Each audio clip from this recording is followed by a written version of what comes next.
doing this fine Wednesday. Let me just hit the horn because I haven't done that in a while.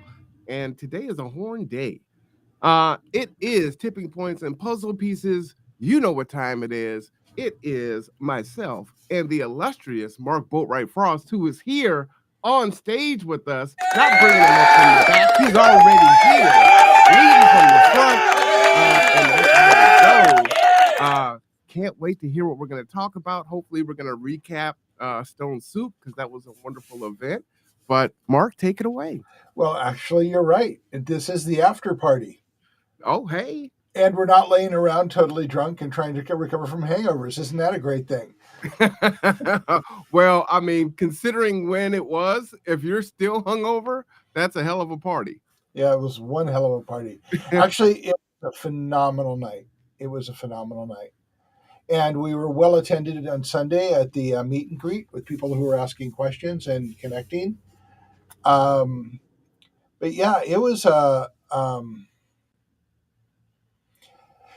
well, to be honest, it was a hell of a lot of work. But as it came down to it, Chef Chris now outdid himself, and we were eating the beef broth or the beef soup for the next 2 days. Nice. Um, and it was phenomenal each day. As you know, soup gets better the longer it's around Hmm. because it gets blend. The messaging was good. The people who we recognized as community champions, the vast majority of them were there and had a lot of great things to say. Um, all good people. It was about the community, and the community showed up for it, and it was good. Matter of fact, I haven't even talked to you since the event was what happened, and didn't get your feedback about it as you filmed it. And I'm hoping you got some good shots because Oh, I did. nobody got any pictures that I know of, and I'd like to post Oh, them and really? get out there. So whatever you got, send my direction. Oh man, I've got some good stuff. I am gonna do some editing. Um, I do have a bunch of pictures. Maybe I can bring it up and show folks some of those pictures That would be uh, awesome. today. So they Uh, get the feeling of it. What did you think about it? yeah, well, one thing I'll say is, as I'm actually a board member for the library, Hmm. and the Stone Soup was in the executive director's minutes out to the entire library staff, and just acknowledging and just talking about what it was great to be recognized and what a great event. So that was good to see. Yep. For me, I really enjoyed it. I did not know the Stone Soup story prior to you telling me the story. It's really cool to see ideas come to fruition. It's like, hey, we should do Stone Soup. Well, what's Stone Soup? Well, let me tell you, and let me tell you why this is important. It would be really cool. And so to watch it be this seedling and to watch it grow and all the fits and starts, right? It's like, oh, it's not gonna bloom and or it's not gonna come up through the ground. It finally does, and then it kind of slows down. All the drama you went Hmm. through behind the scenes. And if anyone has put on a big event, it's never gonna be the way that you intend for it to go. You want everything to be perfect, but it always turns out great. And so I could see, your anxiety and stress levels, but I can't see how it could have turned out better. Aside from some of the awardees, not being able to show up on the night for whatever their reasons were. Man, it was a lot of fun. Just a lot of community. I met a lot of people I didn't know. Hmm. Got to hang out with some people that I did know. I love the idea of you really expressing that this isn't going to be a space where we're going to talk about politics or local issues or religion or any of those things. And so because of that, it allowed everyone to kind of come into a space and just enjoy themselves and have a good time. You were very conscious of people's dietary needs as you have a very sensitive palate yourself, so having Hmm. the vegetarian option and the meat option was fantastic. Man, it smelled wonderful because I'm in there setting up early. So if you got a whiff, and shout out, let me give a applause to Chef. He did his thing. He really put his foot in it. No, he did not. He did not put his foot in the soup. Okay. And that's where all the flavor was, right? But another cook that was there mentioned, just how much richer the soup was because of using the bone broth and not just the regular kitchen broth, right? Shout out to Minders. Mhm. They give us a significant discount on the beef bones for the soup. Mhm. And I started it at 10 o'clock in the morning, so those bones were cooking down all day long. Yes, absolutely. So yeah, it was just fantastic. Man, the people that were recognized really appreciated it.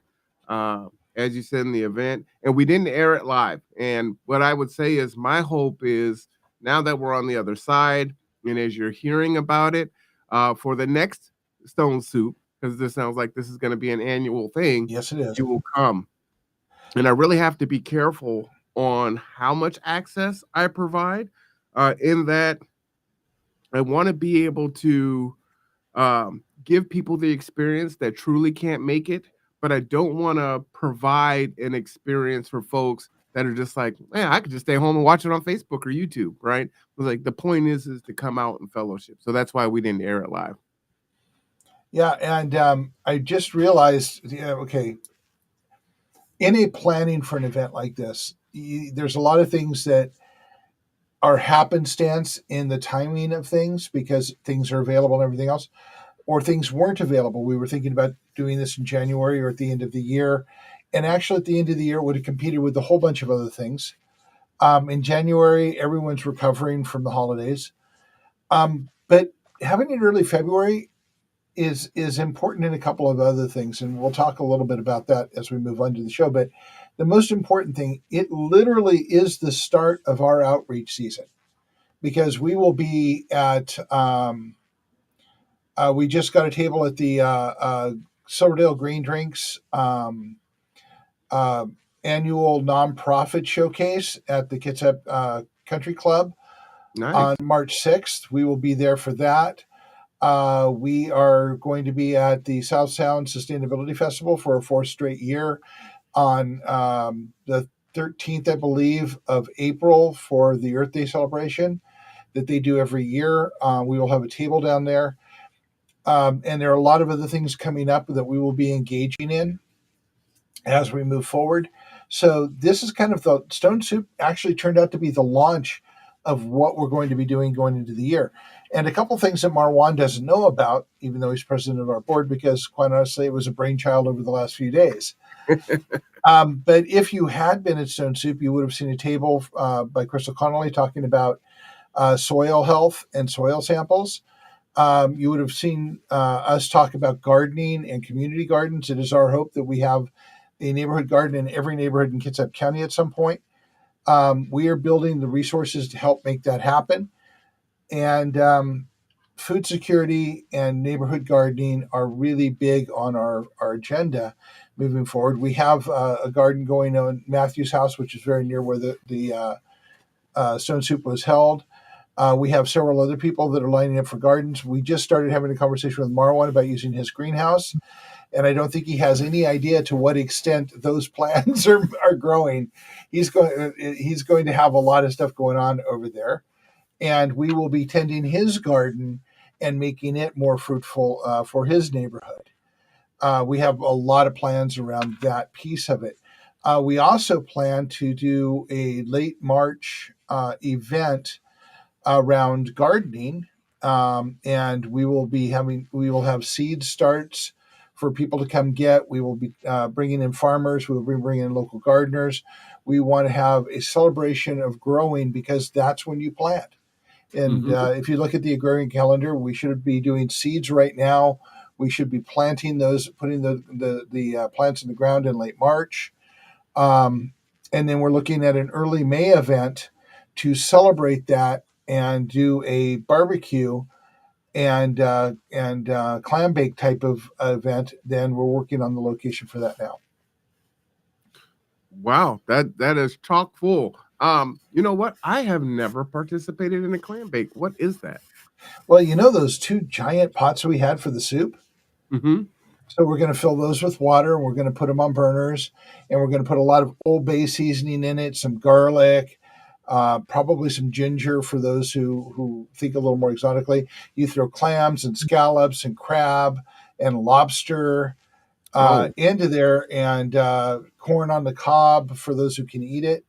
And you let them boil in this like giant 32 ounce. When it's done boiling, you dump it out, and people grab it and start eating it. all right. You had me once you started saying crab, lobster. Yeah, all in for that.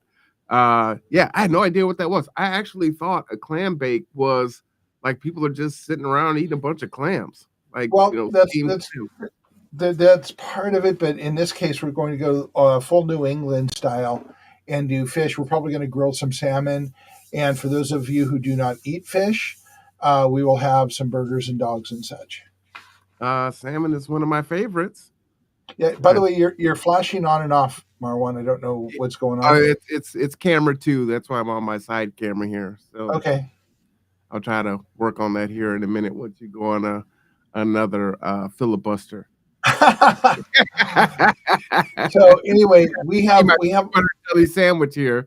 Layla's yeah. not here. She's allergic to peanut butter, so I can enjoy a sandwich. So yeah, we are going to have a year full of engaging people and pushing the whole Food for All project and both sides of it.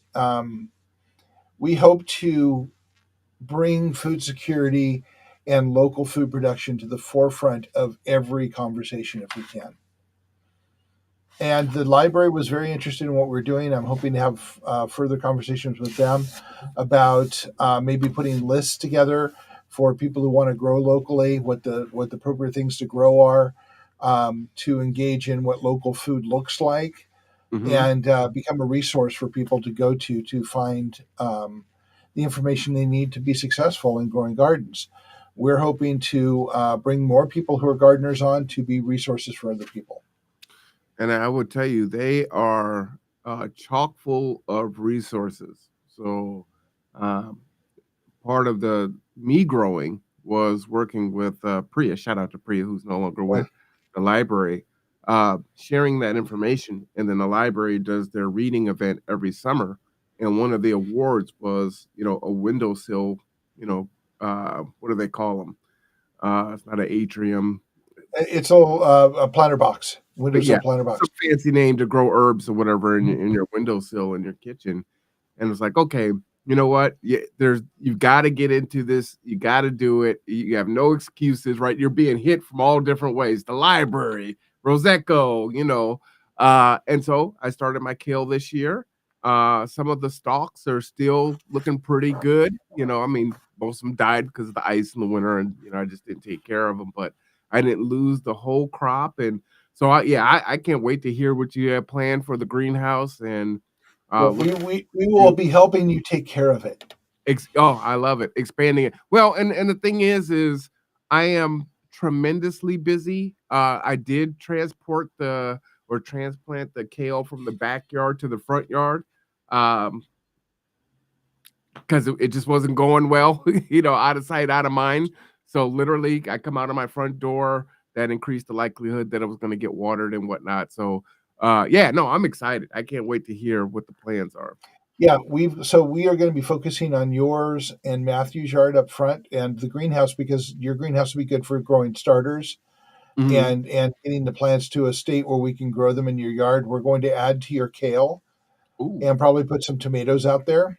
ooh, I love kale, and Layla loves tomatoes. So yeah, and so you can go like take a tomato off your plant and slice it up for a hamburger. A hamburger, a salad, put a little salt Yep, on it, just eat it.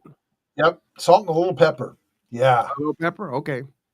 So yeah, we plan to give Marwan a green thumb if we have to grab it and paint it. Um, You might have to do that. Might be the only way. So, and Matthew's yard is going to go. We're in discussions with Matthew about the seeds he's planting. Terry's working with him. Terry's really going to start driving this. Okay. We have a new potential board member who's going to actually, who is extremely well versed in this. And when she's completely on board, we're going to have discussions about her helping drive this project until we can get resources and gardens going everywhere we can get them going. Now, why would we be doing this? Why is this important? Well, gardens make you feel good. They're pretty. They give flowers, all of those things. But let's be real. There are more reasons. We never do anything with just feel good reasons. It's feeling Really? good. Feeling good is just the plus. But have anybody watched the food prices go up? I was watching a news cast this morning. They were saying eggs have tripled, Yep. 17% inflation. Yeah, and a lot of them aren't available. I mean, the Wilcox eggs we get at Costco from local egg raisers Hmm. are not. They just are empty. The slot's gone. We had to buy the ones we don't like as much because they aren't as fresh and they aren't as good tasting. So once our Wilcox are gone, we're going to have to wait until things normalize again so that they can come back. Um, I might know someone who has some chickens that might be able to hook you up. Well, that is a good thing too, and we should all be looking at things in a more macro way. One of the reasons we need to talk about this is that okay, you can go out and buy seeds. Let's talk about a dirty little secret that goes along with buying seeds, as Marwan's eating his peanut butter. A lot of companies that sell you seeds, the seeds that you're getting will grow one plant, but the fruit from the plant will not provide seeds that will grow another plant. Okay. So you cannot reuse the seeds. Also, a lot of plants are genetically modified. That's one genetic modification, and several others genetic modifications happen to make them prettier, but frequently less nutritious and less flavorful. So we want to focus on heirloom. We want to focus on diversity. We want to focus on getting people used to really good tasting fruit that make fruit being tomatoes and everything that's a fruit of a plant, and having them feel better because it is nutritious and it is filling them, and they don't have cravings for things because they aren't getting what they actually need. That's a part of it. But we want to capture seeds and expand what the Port Orchard Library is already doing, which is to say they have a seed exchange. You can go to the library and get seeds for your garden. There's Really? on Facebook, you have groups that do seed exchanges. You can reach out to them saying, "Hey, I need some tomato seeds. Do you have any?" And they'll give you the information and get you the seeds. We Wow. need to do that on a countywide level so we can get healthy seeds and create security by having seeds to continue to grow plants without depending on the corporate machine and whatever they throw at it. And I'll admit, I am probably way more paranoid about corporate products than I need to be. But when it comes to my family's health, I'm really touchy about things that have been genetically modified in ways to better supposedly strengthen them, while it is actually weakening the diversity of our agriculture system. Let me ask you a question, Mark. I know Let me we've give you got an the answer. big, we have the super seed vault in Antarctica. Yeah, Do we have like county seed vaults? no. Well, maybe some counties do, but not here. Wow. I mean, it sounds like that's actually a thing. It It would seems be a like that would thing. be a good idea, right? It would be for sustainability. I mean, if we get cut off for any reason, Cascadia Rising, we won't have food coming in. It'd be really good if we could grow our own food here, which is one of the reasons we want to have gardens here. But the real reason, and I'll get back to that point, the real reason that I'd love to have gardens here is that the process of growing a garden in your neighborhood brings people together and helps them learn how to work together. And it shows that there can be a beneficial win from working with your neighbors. So as you learn to work with your neighbors and the people, and let's be honest, a bunch of your neighbors are going to go, yeah, I'm not really interested in that. But as they start getting, as you give them fruit and vegetables for their table, they start realizing that there's a benefit to this that they didn't see because we're being told that everybody tries to take from everybody else and there's no benefits. So we want people to work together. We want people to see the mutual benefits. We want people to experience the benefit of real food and the benefit of working with your neighbors. I also think there's getting back to bartering and exchange, I think is important also, right? Absolutely. I'm trying to grow, but let's say I didn't, but I had mechanical skills. So hey, yeah, I'll take some of these fruits and vegetables and I'll do an oil And change or I'll fix your weed eater that fell apart after 1 year of ownership, like so absolutely. many of mine have. Yeah, yeah, absolutely. And honestly, I think once it really gets going, and if I'm, really cultivating the relationship in my neighborhood, you know, who knows? I can carve out a little bit so that other folks can come and plant some things there. And the exchange is, hey, just come and tend it because obviously I'll be providing the water, so my water bill will go up a little bit. You tend it, you grow your fruits and vegetables, and help to tend the larger community greenhouse. I think it'd be fantastic. Yeah, absolutely so. And the whole point is if every the whole point of stone soup really is if everybody gives a little bit, everybody does better. And it's not a one to one. You give a little bit and you get 10 times more as the community comes together. Everybody does. What I think is also powerful is sadly we're still quite divisive, um, but Oh, also it's an election year. It's going to get worse. it is going to get worse. But also, we do want to keep an eye on our youth and make sure that they're doing things that are good and wholesome and they're not getting into trouble.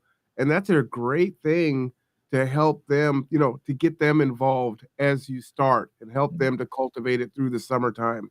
Um, because it is a lot of fun and kids love it, right? I mean, little kids love it, kids of all ages. So if you get that buy-in and get them, it's like get outside and touch some grass, right? Get off the video game sticks, get off of Instagram, come out, help tend the garden, grow some of the things that you like to eat.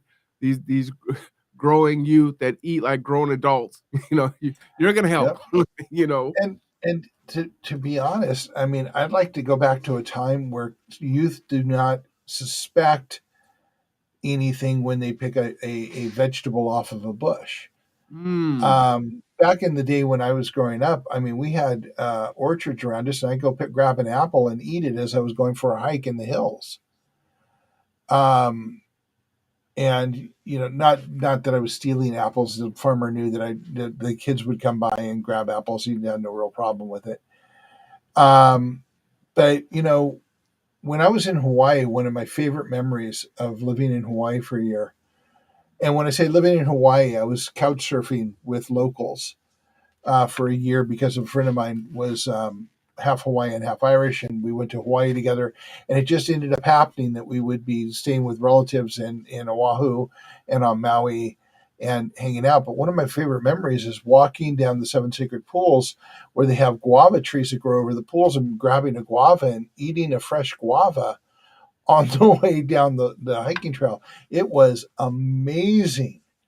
And I have never forgotten the flavor of that. Just phenomenal. So I grew up in the city, and we may have tried to eat some of the apples. I mean, they're really small, Oh, but crap. Hopefully not crab apples. blackberries was our thing. Yeah. We would go out and get blackberries and just play outside and come back. Our hands are all stained, and oh, it was great. Yeah. So yeah, I grew up in San Bernardino, California. And back when there were orchards all over the place, and you can go hiking um, for miles and miles and miles. So it was a lot of high desert, but it was a great place to grow up, except for the smog, because I lived there before the Clean Air Act, and it was pretty nasty up against the mountain sometimes. But we need to generate those memories again of neighborhoods where kids are safe, where you don't have to worry about predators, where you don't where they can eat food from a garden that's being grown by everybody there, Mm. where everybody keeps an eye on everybody else and make sure they're okay. Now, everybody and we all have been trained to fear that idea because oh my God, cities. I mean, look around you, really.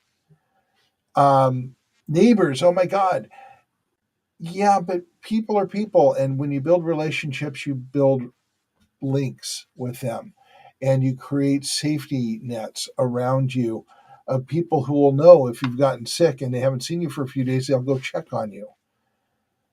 And if they see your kid talking to somebody down the street that's looking a little shady, they will say something to your kid or get in touch with you or make sure that things are safer. And in this way, we make everything safer. Well, and I will give you, even in growing up in Seattle, that's how it was on our block. We had the most kids. 'Cause, my dad adopted a bunch of children. And we had a basketball hoop, so all the kids would come to our house and play. Um, but my dad had a rule, right? You can't go to a friend's house unless he knows the parents, which I think is great. And parents, I encourage you to get back to that. Like Mhm. Layla has just experienced her first sleepover and she's 12, right? Um, just because you want to make sure that people's parenting styles are similar and they're not going to be exposed to some things that you're not comfortable with, and that your child is going to be safe in someone else's care. But we could play up and down the street, and we were protected. Some people, and this was I'm old now, so we believe in corporal punishment. But some of my neighbors could tap that booty if need be, if you were acting out. And it kept us safe, right? I grew up at a time when my third grade principal was really good friends with my father, and I got the paddle, and it was an old black lady, Ora Franklin, and this paddle had holes in it, and it whistled when she swung it. And for an old lady, man, she could she put her back into it, but it just, it It left an we knew that impression. we were safe and we were looked out for. And I was a great student growing up, so, like dad was there when dad wasn't there. Yep, everybody watched. And I grew up in a neighborhood. Okay, this is going to be a bad example, but kind of bear with me on it. Okay, My dad would send me down when I was like 7, I guess, 6 or 7. My dad would send me down to the corner store to pick up milk and cigarettes and bring them back. okay. And Yeah, I it would was go a down. different I, time.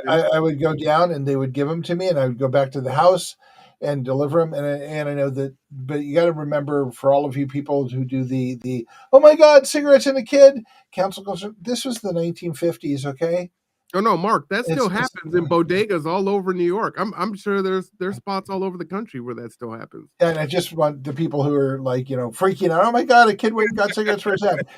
Different time, different mores. Well, it's Okay, not like you smoked the cigarettes, right? That would no, that would have been a bad thing. There would have been yeah. some serious consequences if you smoked one of your dad's cigarettes, I assume. Yeah, but I did drink the milk and had it in my cereal.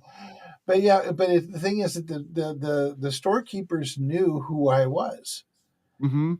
and I could go down there and get the stuff and come home, and they'd let Dad know that they watched me all the way there, all the way back. We knew the neighbors who ran the gas station down the street.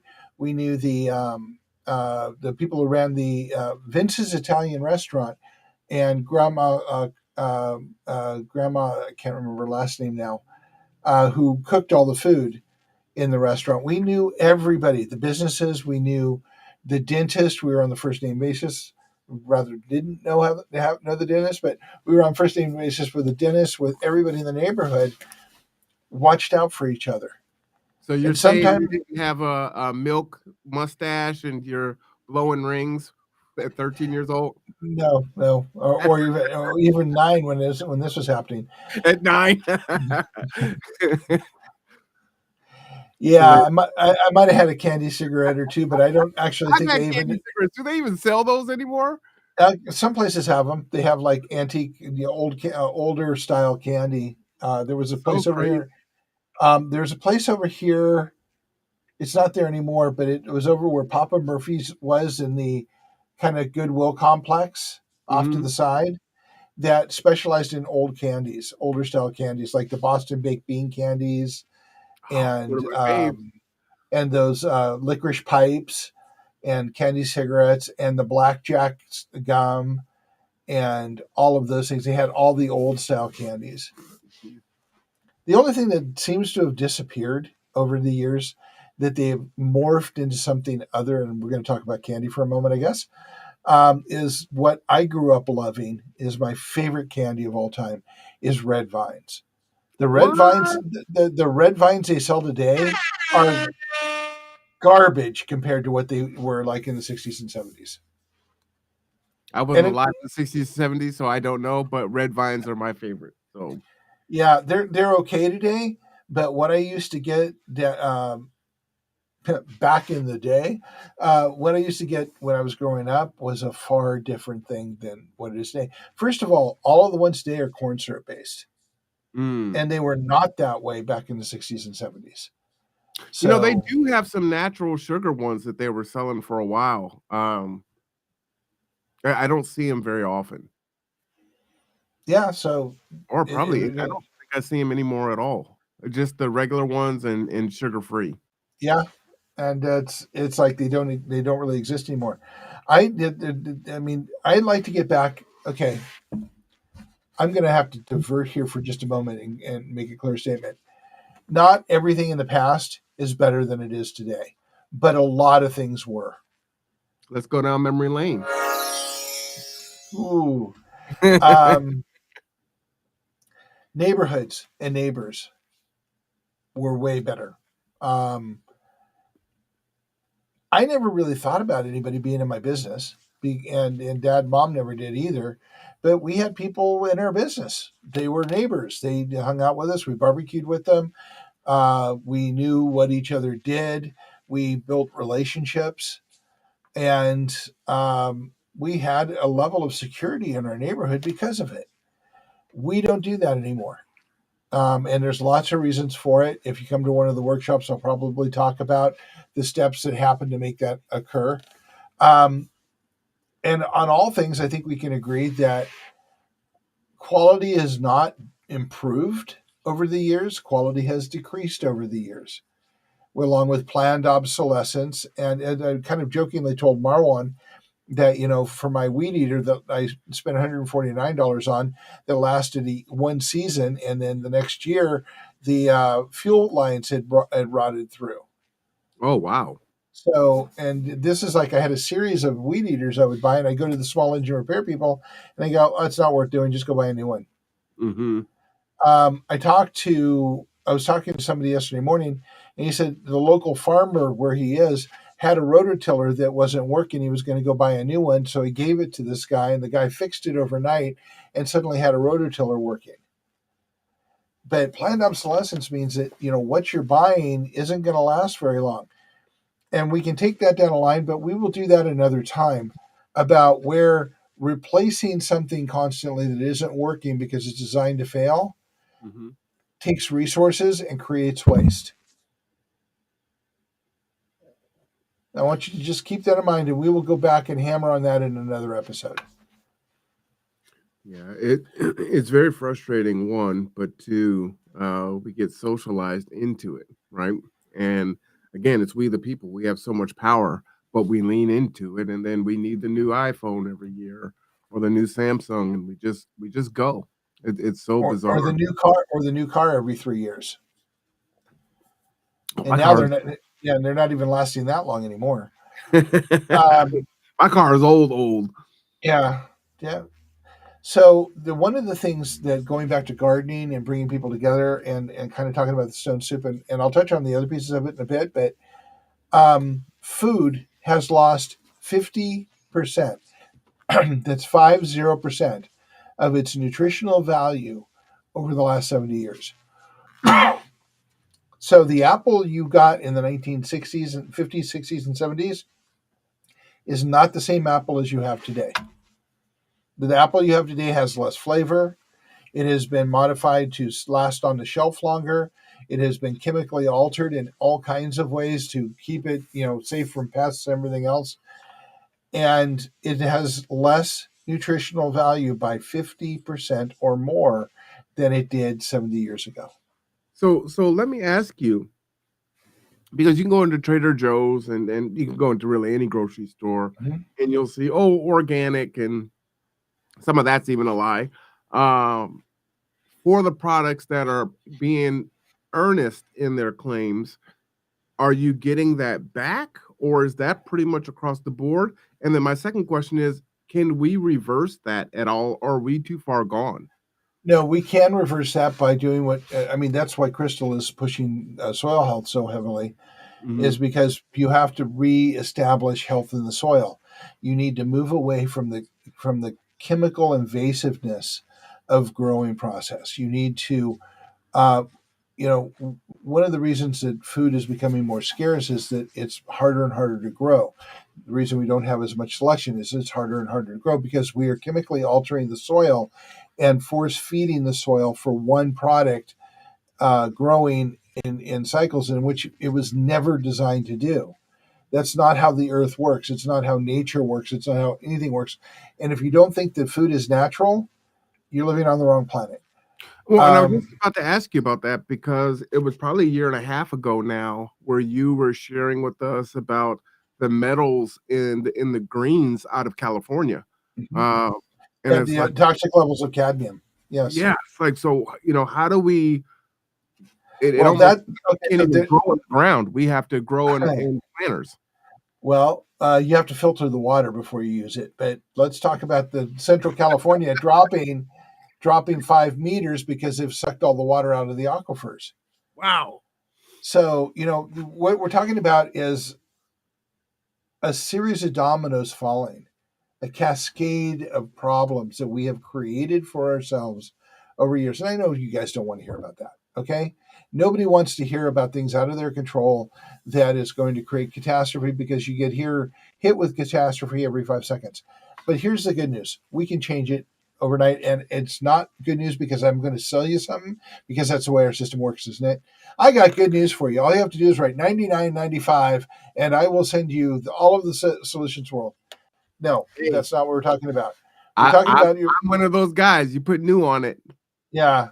I'll try. So what you have to do is roll up your sleeves, get to know your neighbors, and find out what your soil is doing in your yard, and spend some time healing the soil and making sure that what you've got is good. And that does not mean spraying glyphosate on it. It means that you need to bring some nutrients back into it, the microbes that inhabit the earth, that make everything nutritious. Okay, that's the process. And so we need to heal the soil. Well, let Um, me say, but I'm a I want to finish that thought for just a second. go, go ahead. And we cannot count on corporations who make lots of money selling you monocrops to do that. And if they continue down the path they have, they will be out of business in 60 years because they're killing the soil. What If kind in of order crops? monocrops, it means like, there are 1,000 types of corn, they grow one. They grow Ah, it year after year after year after year. thank you.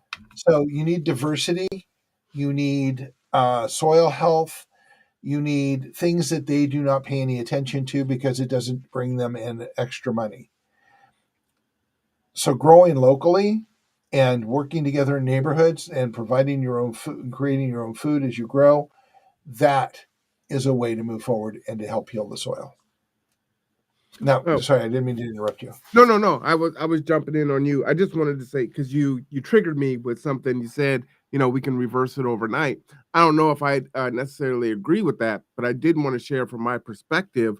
Like, I'm a big boy, right? And I'm not going to get the weight off tomorrow, but Mhm. I can do things and add things slowly through diet and exercise, and park farther when I drive away from where I go in, and take the stairs more often, and whatever those things are, pack a lunch, right? I can start to slowly implement those things and reverse it. So even though it might sound dire, like, oh man, we're only getting 50% of the nutrients and we need to do all these things to reverse and change it, Mhm. the greenhouse, creating friendships and community, starting to grow, taking power over it, uh, um, getting knowledge over it. I won't be buying shredded cheese anymore. I was watching a YouTube channel, and they put some chemicals, and one is actually a prescription medicine in order to keep the cheese from molding and coagulating together. Yeah, and I frequently didn't know that. in my case, frequently they use cornstarch. Which I And mean, and I don't have the cornstarch issue, so I don't have that. I have to watch my diet that much. But man, I love the farmhouse Tillamook cheese, but that cheese lasts for months. And I was remarking, I think it was about a year ago, and because Rob and Stephanie, shout out to them, will go and do a lot of my grocery shopping, and they'll get 2 bags of Tillamook cheese, and it will last me 3 months, 4 months. Mhm. It's like this cheese is not molding at all, right? And you're thankful because food costs so much, and you don't want to have to use it, immediately. But you're Uh, a little worried. but yeah, then at the same time, you're like, well, what the hell is in this cheese? Because growing up in the past, if you didn't get through that cheese in a week, it was greening. Yeah. Um, I haven't had a block of cheese with mold on it, and I can't remember how long. So And we used to just cut the mold off and I, keep I eating it. yeah, same here. But Mhm. I mentioned once before that I read an article a while back, probably many years back now, where they were considering splicing salmon genes into strawberries to make them last longer. That's disgusting. But would you even know? No, no, no. Yeah, that's unsettling. Yeah. So I prefer my fruit and vegetables to be, pretty clear being fruit and vegetables. I like my fish to be fish, um, and not Frankenfish. So yeah, it's there. There's a lot of concern about things that they're adding to things, and let's be honest, we have cognitive dissonance in this weird way where we will say this company is bad, but I buy this, so it must be okay. It's not based on anything except that we use it, and it's not real, but we have this dissonance in our head that can hold two truths as universal You know what I when would they love aren't. you know what I would love to do is hold one minute. Yeah. Just a note while he's doing that is that I also do this. So it's not like I'm saying you guys. I also am guilty of that same thing where, oh, well, I use this, so it must be fine, and I have no basis and I have nothing to base that on except that it's my own dissonance about it. I call myself on it frequently and I try and improve as I can. Um, so I just wanted to make sure I said that. Gotcha. I actually lost my thought, and it was super important. Oh, I just remembered it. I would love, and I think what I'm gonna try to do is reach out to some of the superintendents. But one of the things that we have to do is we say the children are our future, right? Mhm. And that is absolutely right. So I think we have to start back at schools. So we should have community gardens in elementary, in kindergarten, and start from there. We obviously need to get back to metal shop and wood shop and home ec and all those things that were lost. So, you know, our children are resilient. We have the Mhm. fewest skills and the most access to technology in our lifetime, right? There's this ratio that it's like the more technology we have, the less skills humans have, in just in basic living. So I think that would be fantastic. I would have loved for Layla as the fifth grader to go out into the garden and have a part of recess. And then after that, while you're outdoors, you're watering the plants and learning about food and fruits and vegetables and taking care of it. Your thoughts on that? That is actually part of the Food for All project. Mm, It's in the plan. okay. And I want to show you something I've been looking for while you were talking. I was paying attention to you. I had I to saw you find smiling like, ha, you triggered my trap card. so I'm going to flip You're like, I something don't to even know what you. yo is. Yeah, I'm going to flip something to you right now to put up on the screen. Oh, come on. Facebook is being a pain in the rear. What a surprise. Well, I can't help you with that, unfortunately.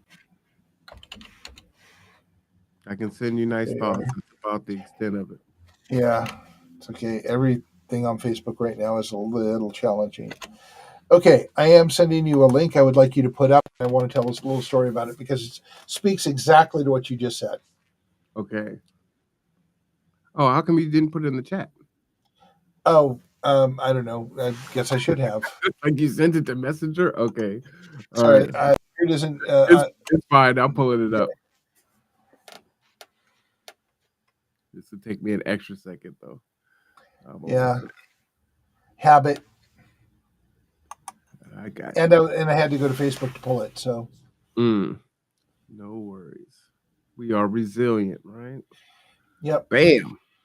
Oops. Okay, so this picture here, I posted this on the Kids Up Resiliency page, and I shared it with the Minute Neighborhood page. It has over 50 likes on the Minute page. Now, of course, you folks never bothered to like or share anything from the Kids Up Resiliency Project page, the 17 or 1800 of you that supposedly go there. But yeah, this was very, very powerful. And we have been talking about this in-house for the Food for All project for about the last 3 years. And if Marwan wants to start talking to the superintendents, I would love to engage them. I've talked to some of the food service people, and they seem to be open to the idea. I know that Olympic High School had its own aquaponics program for a while, but I think kids need to learn how to grow. And I think as we move forward, it's very important that we provide healthy, nutritious, organic food to the school systems. And if they're growing it in their own schools, then it reduces the costs that they're spending to buy things that are substandard. Well, and I say substandard because we have all had that school cafeteria experience. So I used to like turkey tetrazzini growing up, but my daughter absolutely abhors school lunch. So much so she will go the whole day and not eat. And she plays in multiple sports, and we're having to get on her and tell her you have to eat, Layla. It's super important. You can't go all day and not put those nutrients in your body. But I think what that would do is it would solve a lot of issues. One, it would, if you're thinking about the environment, we would have to ship less food to each school, right? They could use the rooftops, or I mean, there's so much real estate in these schools. They can either grow on the roof, grow on the side, right? Kids can eat in the gardens, so they get used to eating what they grow and change their palate and taste. I think that would be phenomenal. And then the extra could go to low income and indigent families that need extra food, and it's just right there, right? Yep. I think that would be powerful. And we might even be able to with all of the developments in schools and building, we might even be able to put one of the grow centers on school properties where they can grow year round. Yeah, and if you're thinking of, well, where are we going to get the money from? Well, they're already spending in excess of money to provide food to the schools anyway. So start small, diverge about 20%. Work with some organizations and corporations to have them help to supplement it to get it off the ground and go. Yeah, I think it'd be phenomenal. Absolutely. And I think that, if we're going to take care of our children, we should start with food. Well, that's what the puzzle pieces are, right? Yep. And by the way, mine is to embrace Layla's dislike of certain things, and you ate the turkey. I mean, we would live for lasagna and burger days because at least they couldn't damage us too much. But I hate tuna noodle casserole with a passion. And my sister force fed it to me. My sister is not my best friend. And our school served tuna noodle casserole, and it was awful. Yeah, awesome. Awful. Kind of like the turkey fettuccine. Awful. Just awful. Just the wettest noodles, kind of a yeah, it's just interesting. Yeah, Well, when you grew up on Hamburger Helper, right? I mean, it yeah. is what it is. My dad cooked, which is not unusual. My mom could burn water. My dad cooked, and I started cooking at 5, so I never stopped. So my dad My daughter is a phenomenal cook, by really. the way. Yes. So my dad cooked. We just did not appreciate his cooking until we were adults. Uh, he made lima bean soup out of the big white lima beans, and it was the grossest soup. Uh, but now as an adult, oh man, with some cornbread, it's fantastic. Yeah, no, never happening. Lima beans are like right off my list. Succotash, lima beans, Yeah, as a kid, it was can, horrible. canned peas right out there. Nope, can't do it. Oh, you don't like canned peas? Oh God, no. I'll What eat is frozen. up? I'll eat frozen peas. Wow. Why? The texture of canned peas is like nasty tasting paste. Yeah, I'm not really interested in that. I'll I eat guess fresh you can peas. spread it. I'll eat fresh peas. I will eat frozen peas. I will Mhm. not eat canned peas. I my palate will not take them in. Well, maybe you should spread Um, it like what is that when you have the avocado guacamole? avocado, go, Spread it on a piece of toast, some canned peas, and just spread it. That sounds kind of nasty. yeah. I'm trying not to frope on the mic. Well, you know what? I'm gonna bring you some avocado toast. I'm just not gonna tell you. It's like, hey, why is this avocado a little bit darker green? Hey, don't worry about it. It's just overripe. Yeah, it just looks gray. Hilarious. On the other hand, I would eat canned spinach because Popeye. Yeah, I've eaten canned spinach. I don't know the last time I've had it. Yeah, in my age group, Popeye the Sailor Man was a thing, and we ate canned spinach. Oh, he might be back. Yeah, well, we'll If they're see. talking about doing a live action Popeye movie. Well, they did it, and Robin Williams just absolutely killed it. So I don't know who they Oh, have yes, to do they better. did do that. Yeah. Yeah, Robin Williams, Shelley Duvall, it was fabulous. So yeah, I don't know who they'd get to do it better than Robin Williams did. Yeah. We're So gonna have to get some younger people on this show. So yeah, I already know Shelley Duvall. we're working on it. Anyway, we're wrapping up, and we've gone way off topic. 60s and So 70s. I wasn't even born then, yeah, and so I'm old. let's wrap back up to Stone Soup. Matthew was there talking about solar and what he had originally called phase two. And this is one of my favorite things about dealing with people is that he explained this whole philosophy about phase two of solar, which is on everybody's roofs and how we get there. And when I said, I really want you to talk about phase two solar, and he says, what are you talking about? And I said, what you talked to me about this is, oh, okay. Yeah, I haven't called it that for a while, but all right. We move on. And you feel like a complete idiot because you didn't keep up with the vernacular. So we talked about soil. We had Division of Vocational Rehabilitation there talking about their services for people with disabilities. I had a booth there that I actually never went back and talked to people about, talking about the future of building and how we have to look at things slightly differently. Because if we start getting hotter and hotter and hotter, as we already are, you're going to find that stick houses, or stick houses being wood houses that we build around here, are going to get very expensive to heat and cool, and that you're going to be very uncomfortable in them. And we talked a little bit about the security of the grid, which tied right into Matthew's renewable energy piece. Because if we all went out and bought air conditioners and we turned them on, the grid would go down. So these are things that are dots connecting as the future changes and the dominoes fall that we need to start addressing fairly soon.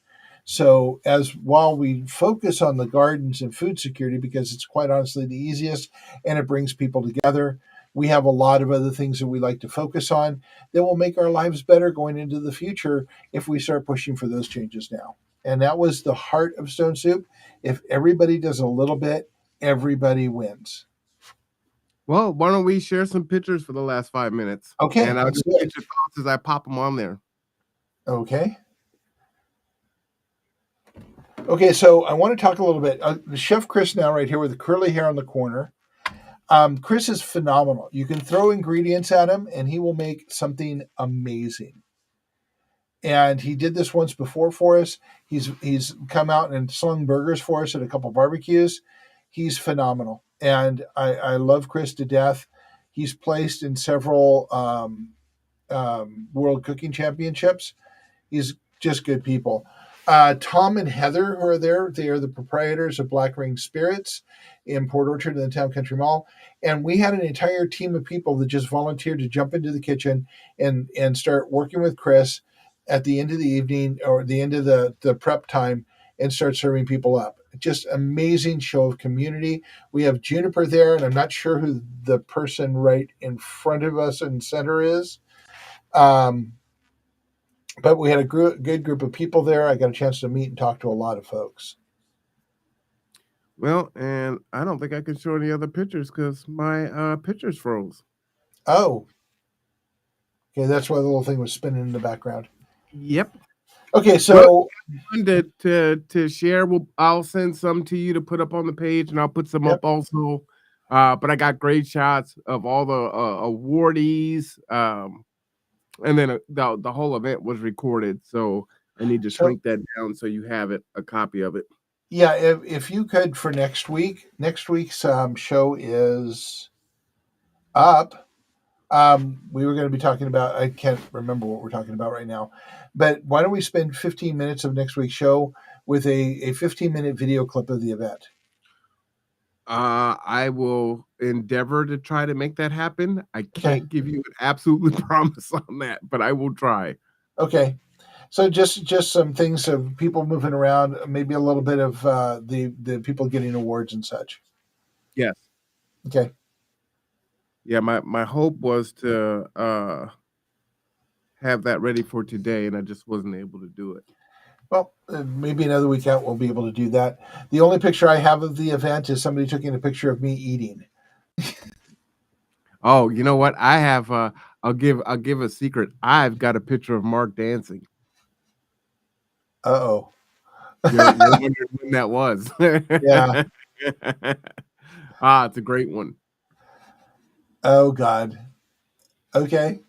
I have just broken a sweat and live in abject terror of what I'm going to see. Nobody wants to see a 66-year-old man dancing. Oh no, it was great. It was great. I think it was just what you needed too. Huh? It was just what you needed too. You don't remember when you were dancing, do you? Yeah, I think I was dancing at one point when I was moving tables, but I'm not sure. Yeah, but I wasn't there when you were moving tables. Oh, okay. Yeah, I don't know. Grab it. I don't know exactly when I was dancing, but good. Then it will be a surprise for you. Yeah, it will be. It will be a surprise for me. I can see you look really excited right now. Like, well, you know what they say: dance like nobody's watching. All right. Well, you pretty much did. So yeah, this would be fantastic. So look forward to that. I'll make sure that makes it into the montage. Okay, cool. So yeah, next week we will look at that a little bit, and we will be talking about whatever we're talking about. But I actually have the next two settled in to 105, and they are up to just ready to go. And I have an idea of 5 to 10 what that's going to be about. All right, I like it. I believe the next one is Food for All Phase 1. Yep. Okay, that's the gardening piece, and we will be talking more about the gardening piece and where we're going with that. So we will expand on some of what we touched on today. Yep, and after that is planting seeds. Yep, and planting seeds is not necessarily about gardens. No, I know you like to have a play on words a lot. I wanted to tell you about the newest addition to the Kitsap Resiliency Project page. Oh, hey. And it's partly inspired by you and Tipping Points and Puzzle Pieces. I have decided that every Wednesday morning I will post a word on the Kitsap Resiliency Project page and hope that people will say how that word has affected them in their life, or the meaning of that word has affected them in life, possibly tell stories, or say what the word means to you. Oh, I love it. And so a word went up this morning, and that word is, let me get back to it. It's on the website? It's on the Kitsap Resiliency Project page. Oh, okay. And Facebook now makes me take 2 steps to get there. Discernment. Discernment. The power of discernment. Yes. So every week there will be a word up there every Wednesday morning, and I hope that we can have discussions about it and talk about it and see if we understand the words more. All right, I like it. And we are out of time, so what's the last word of the day, Marwan? Discernment. You just said it. Okay. It's discernment. So look it up, use it in a sentence, share it with the young ones, and wow people with your vernacular. Yep. And there we are. All right. So for Mark Boatwright Frost, I am Marwan Cameron. This is Tipping Points and Puzzle Pieces. We will see you next Wednesday. Same bad time, same bad channel. Tune in at 5:30 tonight for City Council. Until then, happy Valentine's Day if that's what you do. And